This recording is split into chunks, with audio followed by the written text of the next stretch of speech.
Welcome to the Voice of Vicious podcast. Welcome to the Voice of Vicious. I am your host, Vanny Vicious. Guys, I'm sweating. Look at me on a microphone, bro. What the fuck? So excited. I'm like popping your podcast cherry. Natasha's here. Bow, bow, bow, bow. This is the most unprofessional podcast ever. You can say whatever the fuck you want. You can curse. Awesome. You can give your political opinions.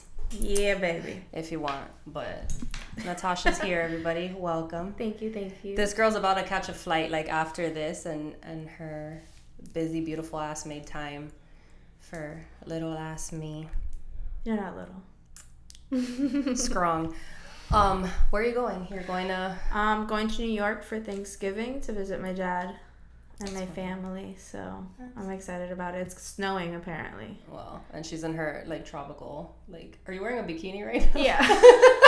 Well, I'm going to change before I leave, but I just didn't want to wear, like, you know, my Your winter... coat. Yeah. Because, I brought my coat. Yeah, for sure. Do you, like... Because I know you're into, like, fashion and thrifting and stuff. When you go to New York, do you, like, bust out all the furs and stuff? Absolutely. Like, I'll call my dad. I'll be like, all right, what's the weather like? What should I expect? And right now it was raining. So, last time when I spoke to him, he was like, it was snowing. So, I was already trying to pick out what fur I was going to wear. But this time he's like, you got to bring a raincoat and your rain boots. And I was like, what? It's raining that bad? I mean, apparently. But I still brought up, like, a nice little coat just in case, It'll stop eventually. Hopefully. For those who don't know Natasha is a hairstylist. She's an artist. She's a master thrifter. And if you've ever been to her studio, you would see the amount of thrifted, vintage, really dope shit this girl has acquired throughout the years. So, like, when she says, I'm going to find a fur coat to go to New York, she has, like, her own boutique in the back of her studio. Yeah, I've been collecting stuff for over a decade for sure. Definitely. Did you get that from, like, your parents, or is it something that you just started doing? I don't know. I've just always been, like, really into fashion ever since I was a little girl, and I was always going into my cousin's closet, stealing their clothes. I would always get in trouble because I was, like, I literally would, like, steal their clothes and not sell them. And, yeah, I don't know. It just kind of became an obsession, like, the older I got. And then I was also in, I used to go-go dance for a little while. So just, the boots and the... Yeah, just everything. Anything and everything I can get my hands on. I was, like, on it. Yeah. I wish I had more space to fucking... Dude, I wish I had, like, an entire, like... section warehouse? of a house. Yeah, a warehouse would be sick. I know. Do you think even if you had a warehouse, you'd ever get through wearing, like, everything you've collected? Probably not. I still have stuff that I own that I've never worn. That you've had for years. Yeah. Yeah. I've been trying recently to really, like, make an effort to wear things that I've never worn, just because, I mean, it's sitting there, and I'm trying to... basically get rid of stuff so that I can make room for more I was going to say, you got to do the one in, one out method, right? Like, exactly. you buy a new coat, you got to get rid of the coat. Exactly. And I've been giving away a lot of stuff as well. Like, if somebody comes to the studio, I'm just like, they're like, oh, I like this. And I'm like, you want it? And at that point, you don't remember what you even paid for it. Exactly. It's been sitting there for so long. I used to do the one in, one out when I used to buy, like, a lot of designer purses. I couldn't justify, like, having so many. Yeah. And yeah, I used to do that too. I'm like, it becomes, this one it's too much. It's too much. I mean, even now it's too much. Like, it's unnecessary. It's not unnecessary. Thank you. You're asking the wrong one. If I had you. the space, I would do it too. My thing though with thrifting is, like, jackets. I love me a fucking good jacket. Yeah, but we don't wear them. Exactly. We can't wear them. But I have some really cool fucking jackets. Like, yeah, so do I. Actually, you gifted me one of them that I have yet to wear. That leather, the leather one. I want to wear it so bad, but I mean, I just don't know where. It's gonna have to be for a photo shoot or something for sure. Yeah, maybe you could wear it to, like, round up and go, like, line dancing with that shit, because it's kind of Western. But it's gonna have to be, like, in the next, like, couple months when it's chilly. It's so fucking hot. That's the problem. Finding dope jackets and it just being too fucking hot. Yeah. So I mean, you're not I say you're a professional thrifter, but you don't like sell vintage clothes really, but you do design clothes, or you repurpose a lot of clothes. I repurpose a lot of clothes, yeah. So I mean, I've kind of been always doing it, you know, like with go-go dancing and just kind of like I used to go-go dance for fetish parties. So like really like, you know, I would get like really weird, intricate costumes like thrown together. And it kind of like started then, but also during like COVID, obviously, you know, everybody was like trying to start a new business. So and then also I had so many clothes that I was like, okay, like let me try to sell or do something with these clothes before I just get rid of them. And then I just started upcycling and refurbishing and like cutting things up, painting things, like gluing shit onto them. So you only started selling them when COVID happened? Like around that time? Yeah. Why did I think it was like so much before? I don't know, because I was just so good at it. Because I'm the shit, bitch. The fuck you mean? And like I said, like I've always kind of like upcycled or like, you know, done things to my own clothes. So maybe that's why. Yeah. But yeah, no, that was definitely, it was just like around then that I really started like pushing it like more. Yeah, when we had to work from home and had to depend on creativity and shit to survive. I get it. But I also like, I kind of like went all in and I was doing like everything. I was doing like pants, shirts, jackets, like t-shirts. And then my inventory became so big, like it became very overwhelming because when you're working with one-of-a-kind pieces... Yeah, and it's one size. Like exactly. The pants, it's like you have to find someone that's going to fit them and they want that. Exactly. Yeah. So if somebody likes something but it's not their size, then it's just sitting there. So I was just like, I took a break for a little bit. I like reevaluated everything and then decided that I'm just going to stick to like t-shirts and jackets just so like, you know, we wind it down to something because it was just getting out of hand. Also, like another thing that I feel like people don't understand when buying vintage clothing or something like that is that you can wear any size. It doesn't matter. Like you can be literally a size small, but you can wear a large. Like this shirt you're wearing now is not a small and you're a small. Yeah. Like, you know, and I think people, they take the size like too much into consideration. Like, oh, it's going to be too big. It's not gonna I think also, I mean, not everybody has like that vision, you know, or they can't envision how to style it or how to throw things together, you know, so it's a little harder for them to kind of visualize, you know. Or girls that think that wearing oversized stuff is going to make them look like a boy or like, you know, not feminine or hiding their bodies or whatever. Yeah, I mean, I'm oversized all day. Me too. I love oversized stuff. So same, especially like a big ass hoodie or something. Like, so there's nothing so like good. So you started doing the clothes in COVID, but you've been making art for a while. Like yes and no. Like everything kind of started like with COVID. Like I've always been creative and had like an outlet or like, you know, just like painting furniture or just trying to like throw things together, but COVID really like brought everything to the surface and to the light. I was also living on a farm at the time, so I was like surrounded by nature. I had like trees and wood and all these beautiful like plants everywhere. So like when the art kind of came into the picture, I was kind of just like looking around and I was like I can make like art out of anything basically, you know. So the art that I do is it's like mixed media. So I like to like, you know, do a lot of like collages and just throw like a bunch of shit on top of more shit, you know. Words on words.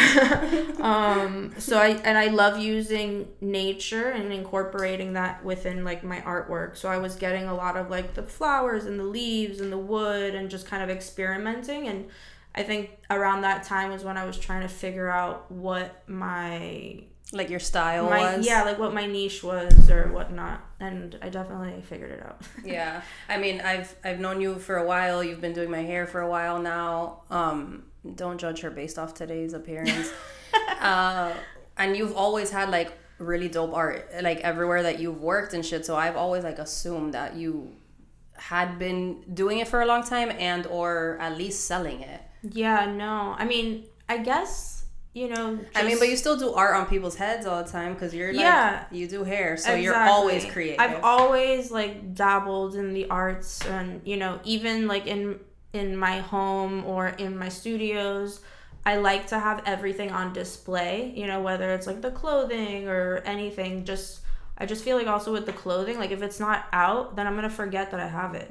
So then I'm never gonna wear it, and then I like cool shit, so it just looks pretty. It looks cool. Yeah, if you set it up cool, it looks cool. In my old place, when I was thrifting a lot, when I had more space, I had everything on display. Yeah, I love Even that. the shit that I was selling was at some point decorative in my home until it would sell. Exactly. And then I'd replace it with something else. But so I love that. I have I started like a Depop because I was like, let me try and like sell a bunch of my stuff.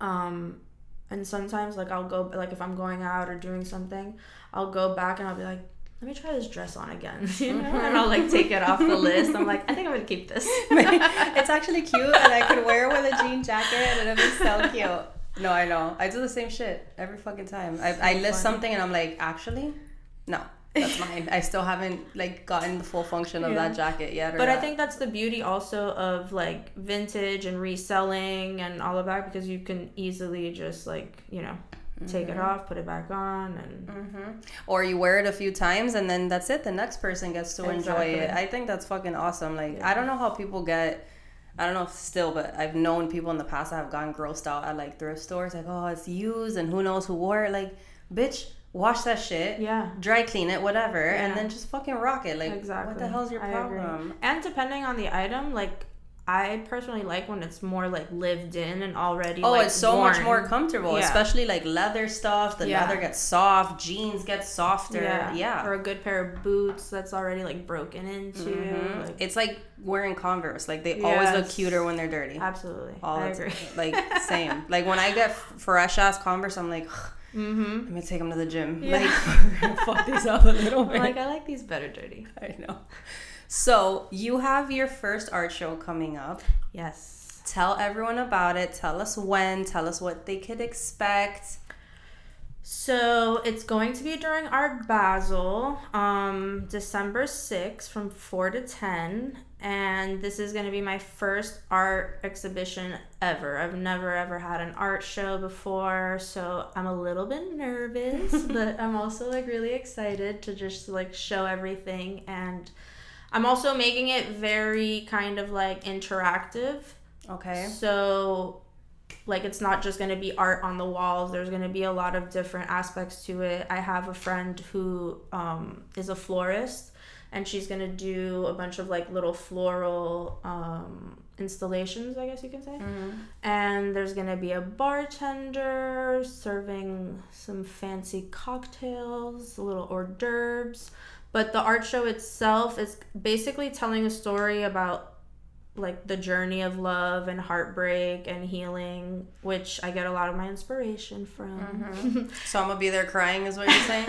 Maybe not crying, but definitely like feeling your feels.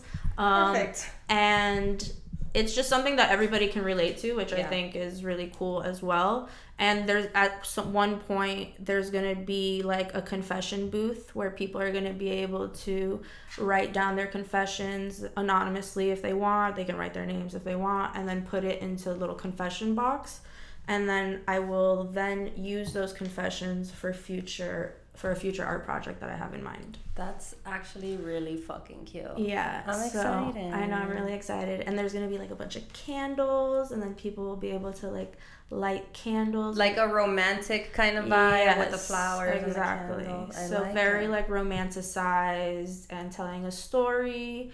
And then so the confession booth is basically going to be where you're going to release whatever's like weighing you down, and then you're going to carry on to the rest of the journey. And then there'll be a surprise for you at the end for you to take home. I love that. This sounds like a lot for your first show. It's a lot. And honestly, I wasn't really planning on doing all of this. I was just going to keep it simple, put the art on the wall, invite a bunch of people, have a bartender, DJ, and keep it simple. But once I got the space and I laid out all the artwork and I had a meeting with my friend Jamil, the florist, we were just like collaborating and bouncing ideas. And I have a lot of friends that I was like explaining everything, and it was nice to everybody kind of had a little, something to give to it. So it's all coming together, and we'll see how it turns out. Oh my God, I'm so excited. Well, I'm definitely going to be there. Yes. I'll definitely take people with me. Yeah. And where is it? I'm going to put the flyer somewhere on the screen, and I'll put the information in the description and everything. So if you guys are in Miami, December 6th, it's on a Friday. Yes, Friday from 4 to 10. 4 to 10 p.m. and it's going to be in Little River. Okay. So the address is on the flyer. Yeah, I'll put everything so everyone can see. So yeah, I mean, I was going to ask you, what are the concepts that you're exploring now in your art? But I do feel like a lot of your art has to do with like love, because you do incorporate a lot of quotes and like things like that in your, especially in your collages. I feel like. And I'm like a romantic at heart. Like, I'm a sucker for love. Yeah, I love to love. What's like your favorite romance movie? Oof. Like love story movie? I love The Notebook. I thought she was gonna say like some indie shit no one's ever fucking heard of. The Notebook or Romeo and Juliet with Leonardo DiCaprio from back in the day. I mean, that one I just love, like the artisticness of it, the cinematography. But mine is Natural Born Killers. That's a good one too, actually. They love the fuck out of each other. They loved each other. Okay, it was toxic and whatever, but sometimes that's kind of like the way, I don't know, like they were fucking about it. Yeah. I don't know, because there's that type of love that it's like normal, like just, and then boring. there's that fucking obsessive, like your fucking mind type love, you know? Yeah, which I've had both, and when I had like that normal love, I was like, there was no arguments, there was no toxicity. Like, or like, I don't know, there was no fire, and I was like, oh wow, this is my first like normal relationship, but it got boring. Like there was like, he wasn't fighting me for anything, or like I don't know, there was just nothing there. It doesn't feel like a push pull, like kind of.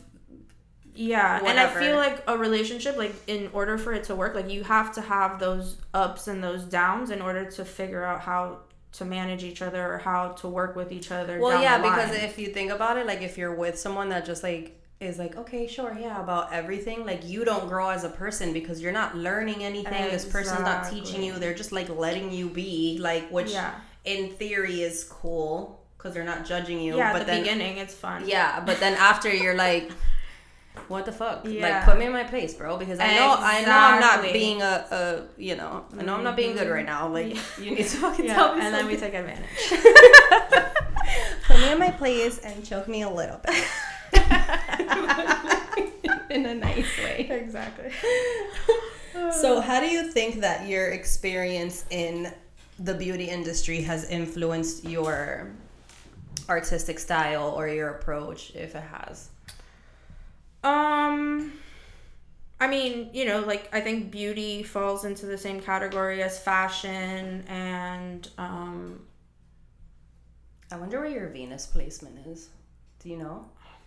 Maybe Scorpio.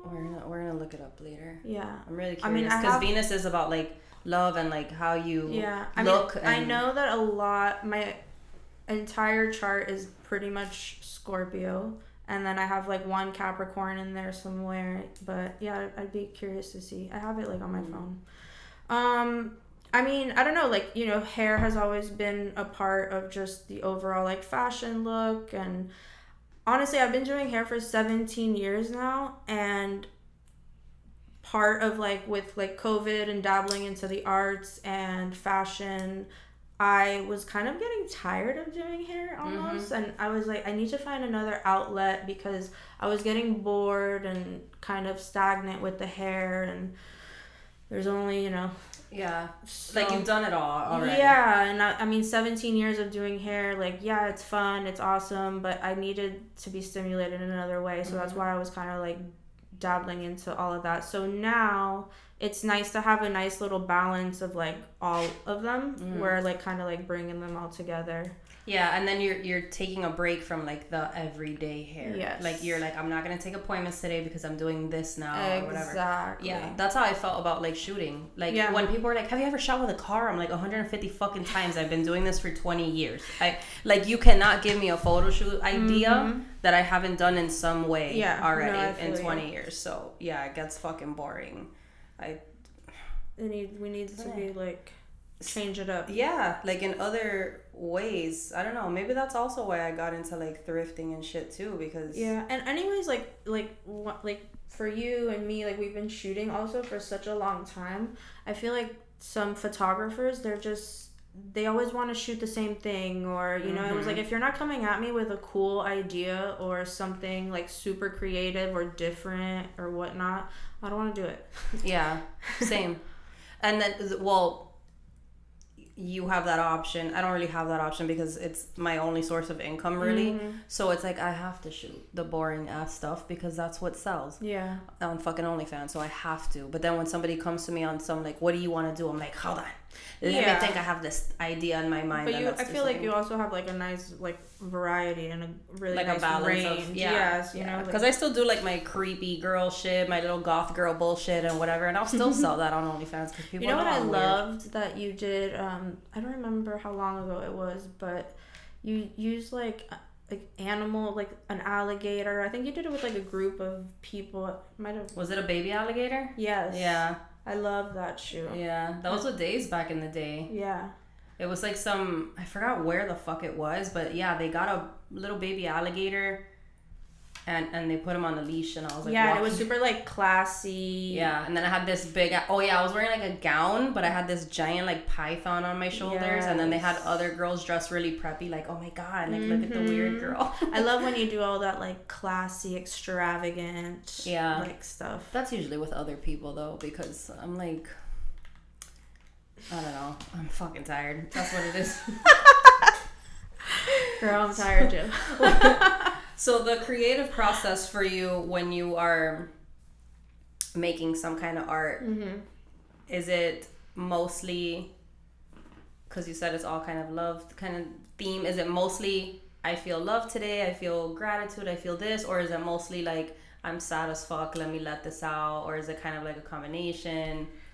So it's definitely comes in waves. Like the artistic flow is not always present. But it's funny how like I feel when I'm like heartbroken or super down and just sad, I create even better. Yeah. Like I don't know, like that was my next question, is which do you feel? Yeah, like when I'm like heartbroken or somebody did me wrong or I'm just like in a bad place mentally, that's when like the best stuff comes out of me. I just like throw myself into it and I knock shit out like that. And it's like the best stuff, in my opinion, the best stuff that I make. Look at that, girls from Miami creating art when they're sad instead of slashing tires. We're coming up. I'm proud of us. Yeah. Growth, baby. Growth. #healing. Do you think that with your upcoming show, it's gonna feel like it's gonna make people feel heartbroken or healed, or like what is the emotion that you want everyone to like, or that you hope that everyone feels by the end of? I definitely think like people are gonna feel loved and healed, because you know, like I said, like obviously being heartbroken is like part of the whole like journey of all the art that I have up, but you know, overall it's just about love, and then at the end loving yourself and learning to accept yourself for who you are, and you know, putting all the pieces back together. It's kind of a little therapy session. Yeah, definitely. Like I think people are gonna like just feel like warmer inside and happier inside, like overall with it, because I have a bunch of like other things in store that I don't necessarily want to like say. Don't say everything. Yeah, just so you guys can like really like experience the whole thing and be surprised, but definitely gonna be a good time. I'm excited. So do you recommend that, because I'm imagining it as like a, I don't know what word to use, I was gonna say obstacle course. Like, in an order. Yes. Right? So do you recommend that everyone gets there at 4 so that everyone's kind of, or it doesn't matter? No, that doesn't matter. Like everything's kind of like set up. I just put, I made it from 4 to 10 because I have some, I have like people that are parents, people that work in the nightlife industry that won't be able to come like at a later time. And then, you have your night owls, we're in Miami, so everybody's, usually late. And during Basel, they'll probably be like, still going other places before or after. And there's street parking, so everybody will be able to like park on the street. It's free. And I'm gonna have a DJ, so he's gonna be playing some tunes. There'll be a little outdoor area, so when people, if they want to hang out outside after they get their little drink and just mingle. Cute. I'm so excited. I know, I'm excited. I'm excited to see people's like reactions and just kind of like, Are you already like, I have my next show in mind? Like, you know what you want to do? No, I have no idea. No. But you want to do more, right? I definitely want to do more. And what's cool is that I've had a lot of people ask me if they can incorporate their artwork into the art show. And I mean, I was like, no, sorry, this is just me for now. But depending on how everything goes, I'm definitely interested in possibly like putting together other shows in the future and incorporating, like we have so many friends that are artists and don't necessarily, have an outlet or just want to put their things out there. And I think it'd be nice to do a little collaborative effort or, maybe eventually you could like turn it into like an event where you have art, where you have vendors, where you have food, whatever you want to do. Oh, and I'm also going to be selling some of my clothes in the back. I was going to ask you that too, if you're taking any. Yes, there's like a back little room and I'm just going to set up like a little clothing like rack. And obviously all the art's for sale. Everything is for sale. Okay. Yeah. So hopefully we make some sales. Yeah. I mean, and if you don't buy art, you buy clothes because she has a fuck ton of it. I've seen it. Yes. And I feel like every time I go, there's like more. I'm like, fuck. I know, but actually I've been getting rid of a lot of stuff. Yeah, your jacket rack looks a lot smaller now, for sure. The jean jackets There's so and much stuff. Clothes. How have you been handling these pressures and these expectations with this show? I don't know. I've just been doing it. I've just been on autopilot, honestly. Like this past month, I've been doing a lot of traveling. So the time that I am back here, I've just been on go, and I have a list and I'm just checking things off the list. I'm reaching out to a lot of, I'm, like I said, I've been so blessed. I have so many like friends that are going to collaborate with me. Like the DJ Awani, he's gonna participate. I have a videographer on deck, the florist, and I got a bartender. And your team of people. And it's been really like beautiful to see all these people that have been like showing up for me and like wanting to help me out. So that makes me like feel really happy. Yeah. It's good too, like in this city I feel like so many people are fucking secret haters and shit. So when you actually are trying to get something done, it's not like shocking. I don't want to say it's like shocking when people help you, but it just fills your fucking heart. You know what I'm saying? I mean, like, it's definitely not, like you said, not shocking, but at the same time, like you're like taken back. You're like, oh shit. Yeah, like like people actually support me. They actually give a fuck about my success. I think a lot of people like have seen me in so many other outlets that this one is like I'm being super vulnerable. I'm really like getting out of my shell, and I think people are excited to see like this part of me. It is a different side of you because obviously you're a master at hair. You've been doing it for so fucking long, so it's not like you feel pressure when someone comes in for a haircut or like to dye their hair. You're like, I know, I can do this with my eyes fucking closed, like whatever. So now it's a whole different animal that you have to conquer. And obviously everybody has their own idea of like what art is, right? So it's like just because I think it looks good or cool, like doesn't mean everybody else is gonna think the same thing.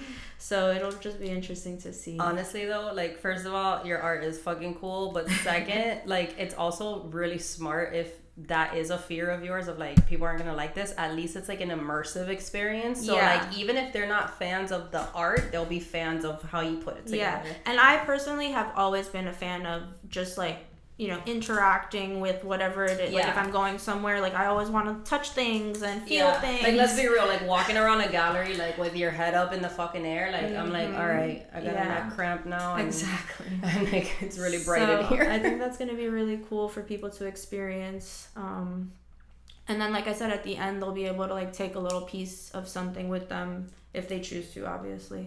So that'll be like fun. Have a little memory.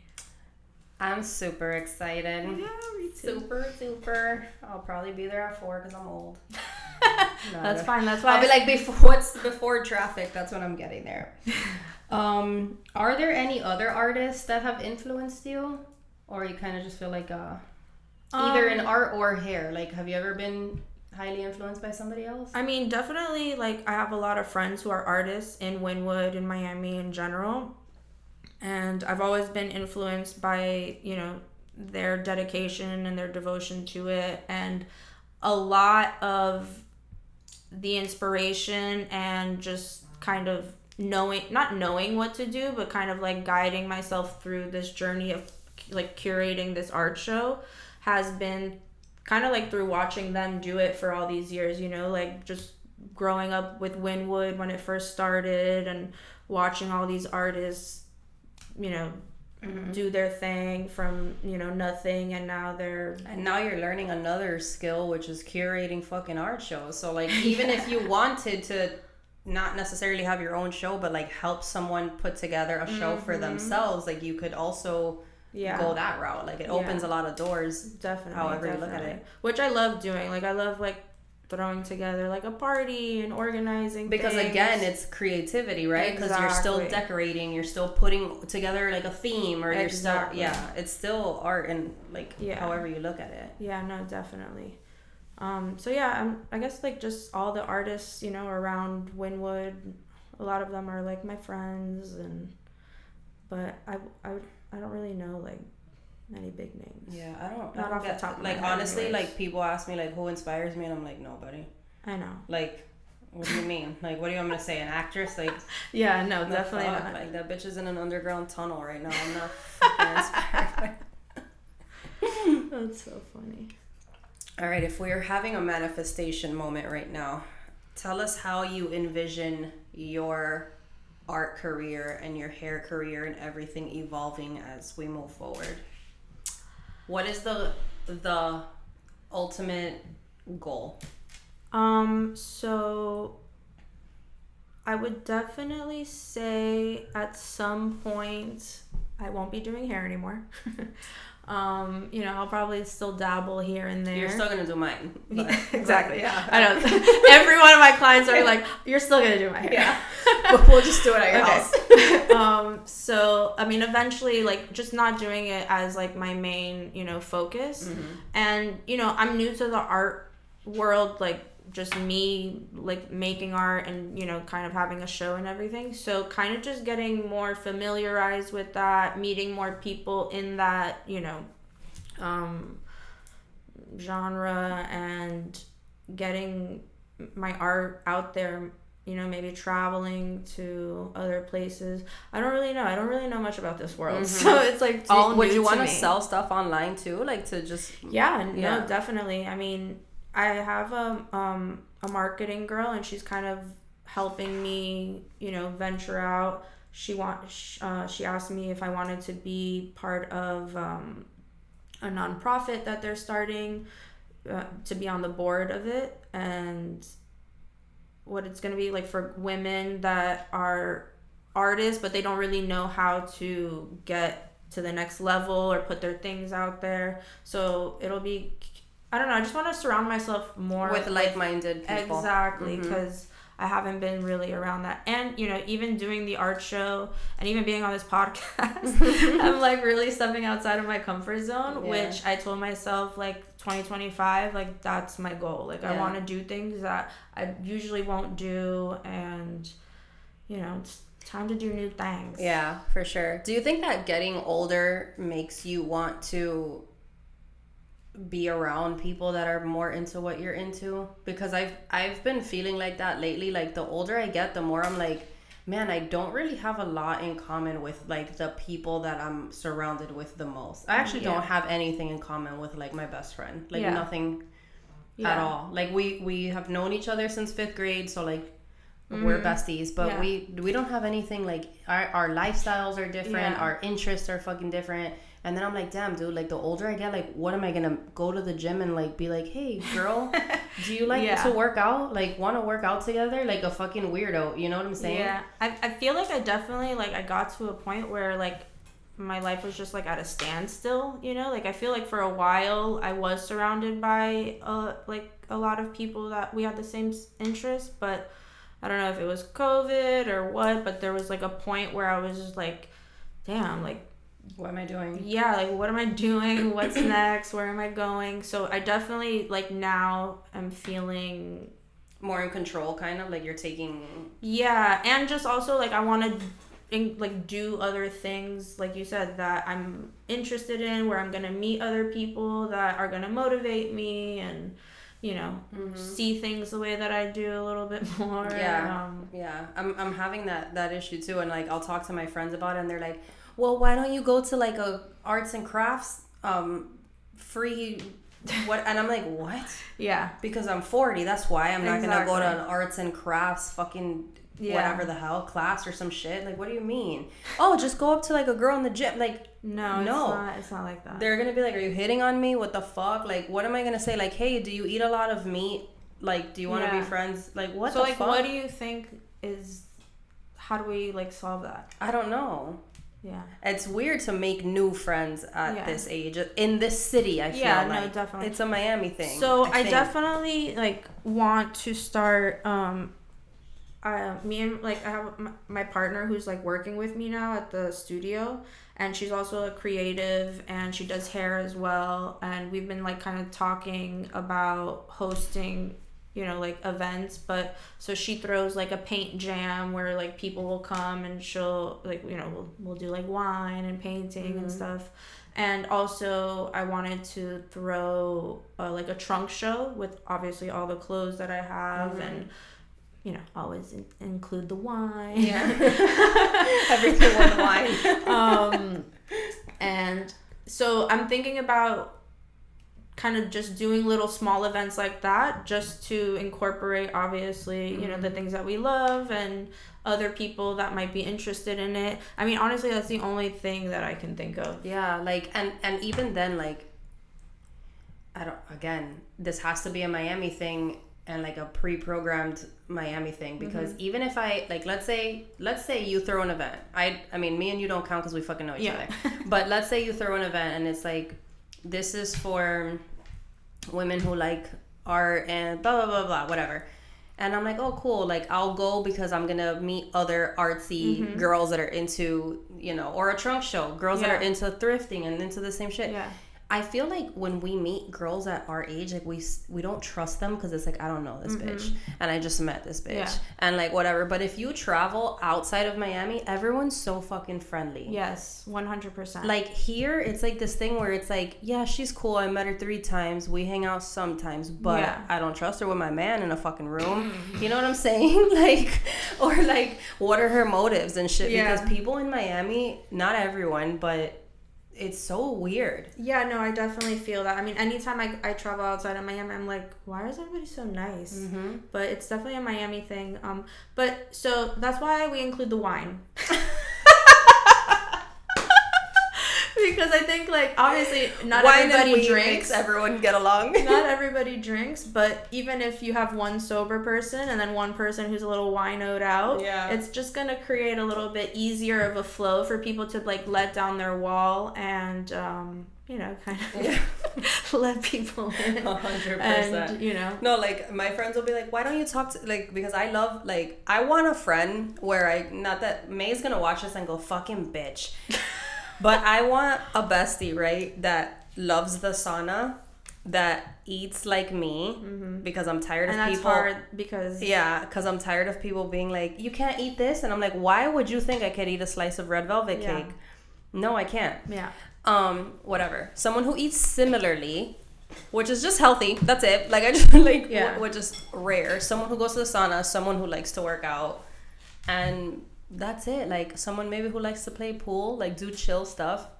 But what am I gonna do? Go up to a girl in a pool hall and be like, "Hey, do you want to come next week? Just us?" Like, so weird. I know. It's so fucking weird. Well, obviously, once I figure out my car situation, because I'm already we're gonna work out together today. We're definitely in sync with the whole health thing, and I got your back on all of that. Yeah. But yeah, no, it's hard. It's hard, especially with the way that we think health with in the health industry, and obviously anybody that we talk to outside of that thinks that we're fucking crazy. Yeah, or dramatic. Or yeah, whatever. But I've gotten to. I mean, I don't fucking give a shit, bro.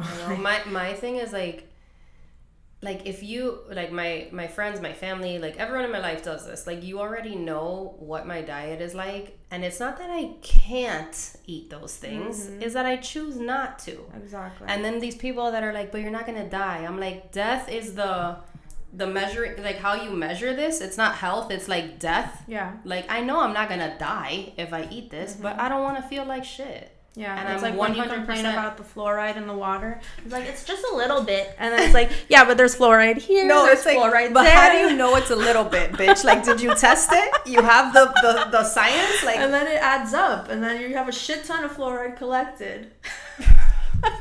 It's a little bit of, you're not gonna die. Okay, go get a fucking HTMA test. Go see how much fucking metals and shit are in your fucking body, how much nutrients you're lacking and shit. Yeah, no. My God. And then I think about that too, because my test came back crazy, the hair test or whatever. Yeah. And then I'm damn, my friends are probably if right? They did that Imagine test, how much you put work into your health, and it's still not great. Not great, but yeah, fuck. We try so hard with our fucking gravity water filters and shit. I know when you got your test results back, I was fuck. I was what am I like? Don't even look. It's just gonna make you fucking paranoid. Just keep doing what you're doing. I'm just gonna start blaming everything I feel on age. Oh, that must hurt because I'm fucking 87. Whatever. God. But, so scary. I know, but then I watch those videos of all these doctors that we follow and shit on Instagram and whatever, and they're even if you're old, you shouldn't be in pain. That's not normal. I'm what? That guy, knees over toes or whatever. He's you're not old. You don't have knee pain. You're just not working your knees out. Right? I know. I'm how come every time I bend over something cracks? What do you mean? It's the fucking worst, dude. I've had hip pain now. Now every time I do legs in the gym, the next day. Because before, what hurt, right? When you do legs, your quads, your abs, whatever, your muscle. Yeah. Now my muscle, I still have muscle, right? I can still see my hamstrings, striations, whatever the fuck. Now when I do legs, my hips hurt. Oh, yeah. My fucking hip, my groin, my joints. I'm what the fuck? Stuff. I don't even feel the fucking muscle pain. I know. Same. It's fucking terrible. Getting old sucks. Meeting new friends sucks. No new friends. No new friends. No. Not in this state, anyways. That's what it is. And then it's fucked up because growing up in Miami and being from Miami, we go to other places and people are hey, how you doing? And you're what the fuck? Why is everyone so nice? Ew. I know. Ew, so weird. Why are they talking to me? Even when I moved to my building, everyone was hi, and I'm yeah, because you're not in Miami anymore. I'm me? Hi, what? Why the fuck are you saying hi? So funny. But before we close out, first of all, you did great. You see how fast that went by? Yeah. How long has it been? I don't know. We'll check later. But alright, what's my next episode? Whatever you want. I want to do episodes. Man, I wish I had a bigger space because I want a big ass table to have multiple people. Because I have 4 mics. Oh wow. In here I have 3 set up, just in case or whatever. But I have 4, so it would be so fucking cool to have 4 people. But I feel like you can fit 4 people in here. It's the camera angles, though. I might get rid of that little couch. And the only reason I have it there is if somebody comes and brings someone, because that's happened before. Got it. I'm just sit there. Yeah. Or whatever. But what about that camera? Yeah, I can, but it's the room is too small, so it doesn't capture everyone. So I would have to have one camera facing one person. This camera with 2 people. Do it I have to mount shit. Yeah. Mm-hmm. I feel if you mount stuff, you'll get a better. I have to mount stuff, and I have to get there's this mixer looking thing that's similar to this, but it's buttons, and I can switch through camera angles. Nice. As we're recording, I'll be camera 1, 2, 3. Wow, that's a lot of work. It's a lot of work. So like anytime, cameraman. yes, anytime someone's talking, I would have to switch to that camera to point at them. But that's all shit I have to like learn how to do. Yeah, down the line for sure. Yeah, but I mean, you've like progressed so much. Yeah. Just from like the beginning. Yeah, it was fucking hard. Like it was a lot to learn. Yeah. It looks not as intense as it actually is. Yeah, I can imagine. And the after of it too, like the editing, the audio, and like whatever. It's a lot. But eventually, I want to have like 4 people on at a time. I want to have like one episode where it's all like tattoo artists I grew up with and we're talking about like old school shit. I love that. Or like 4 girls from Miami and we talk about like fucking Soho and like those days and stuff, like whatever. Fucking, you know, good old days. Yeah, like when we all used to go to Buck 15. Do you remember that? Oh my god, yeah. I haven't heard about that place in ages. I was talking about that the other day. Wow. We were like naming fucking old bars and shit. We're like, what the fuck? Like feeling old as fuck, but I want to have like so many episodes like that and like girl talk episodes. And do you have like a list of like all the types of episodes you want to do, or they're just in your head? They're just in my head, but I usually like don't forget when it comes to like podcast shit. Yeah. Even at the tattoo convention, I was like, hey, I haven't seen you in a long time. We should do a podcast. Like whatever. Everyone's like, sure, just hit me up. But I'm like, awesome. I need a bigger room first. But that's awesome. Tell everyone where they can find you, Natasha. So Instagram, Natasha Love 111, and I think that's it. Right? You don't want to put your hair Instagram? Oh, She's yeah. done with hair. She's like, forget it. I'm like, my hair Instagram is Naughty Love, KNOTTY, Love 111. I will put everything below. I'll put her little sexy TikToks. Oh my god. Below. I fucking love it. I love it. That shit came up on my recommended. I'm like, look at this bitch. Okay, I'm supportive of this. I'm here for it. I love me some TikTok. Right? I never thought that I would. I was really against it for such a long time, and then I was like, one day I just like got on it and I was like creeping around and I was like, I could do this. We used to talk about it like the stupid ass app for these dumbass kids. Like, but that's like with everything. Anything new that comes up, I'm just like so against it. If everybody's doing it at the time, I don't want to do it. And then eventually, slowly, I like creep onto it. You'll watch a few videos and you're like, this is kind of funny. Yeah, and I mean now I'm obsessed. Yeah. So fun. I try to stay off. TikTok is the one that I'm not on like the most. Me neither. I'm mostly on Instagram. Same, yeah. But I feel like that's like a millennial thing. Like, Yeah. That's like our genre. I know, So but funny. I will put all your socials below, guys. Again, December 6th, Natasha's show. I'll put the flyer, I'll put the info, everything below. Yay. Thanks for coming. Thank you. Can't wait to see you guys there. Woo woo. Bye. Bye.